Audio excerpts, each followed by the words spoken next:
রহমতুল্লাহি ওয়া বারাকাতুহু। ওয়ালাইকুম আসসালাম রহমতুল্লাহ বরকাত। জি বলেন। সেই আমি বাংলাদেশ থেকে বলছি, মুন্সিগঞ্জ জেলা বলেন। থেকে। আমি যখন নামাজের দ্বারাই আমার যখন আত্মাহিয়াতু করি, মানে মাঝে মাঝে মনে হয় যে আমি ওই আত্মাহিয়াতু আর কি দুরূদটা পড়ি নাই, অন্য দোয়া পড়ছি, কিন্তু আবারও দুরূদে ফিরে আসি। আবার অনেক সময় দুরূদ পড়তে পড়তে মনে হয় কি যে আমি সালাম ফিরাইছি, আবার মনে হয় যে সালাম ফিরাই নাই, পরে আবার সালাম ফিরাই, ফিরে আবার একটা সেজদা দুইটা সেজদা দিই। মানে এই মানে ইয়েটা আছে, সেজদা মানে দিতে এটা। যাবেন না। সেজদা এইখানে এইরকম ক্ষেত্রগুলিতে সহজে দিতে যাবেন না। যখন সন্দেহ হবে যে আমি দরুদ পড়ি না, আর একবার পড়ে নেবেন, বেশি না।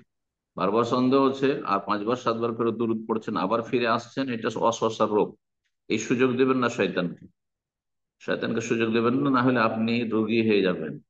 হ্যাঁ, ভ্রুক্ষেপ করবেন না, তখন সালাম ফিরে দিবেন না। আল্লাহ কবুল করবেন ইনশাআল্লাহ। ঠিক আছে। একবার শুধু সন্দেহ হইলে, সন্দেহ হচ্ছে যে আমি দরুদটা মনে হয় পড়লাম না নাকি, তখন প্রত্যাহার পড়লাম কিনা পড়ে নেন। তখন হয়তো দোয়াতে চলে গেছি, আমি পড়িনি। কিন্তু যখন দেখবেন যে বারবার সন্দেহ হচ্ছে, তখন আর সেদিকে তোয়াক্কা করবেন না, কোনো প্রক্ষেপ করবেন না, এবং আপনি আপনার গতিতে চলতে থাকবেন।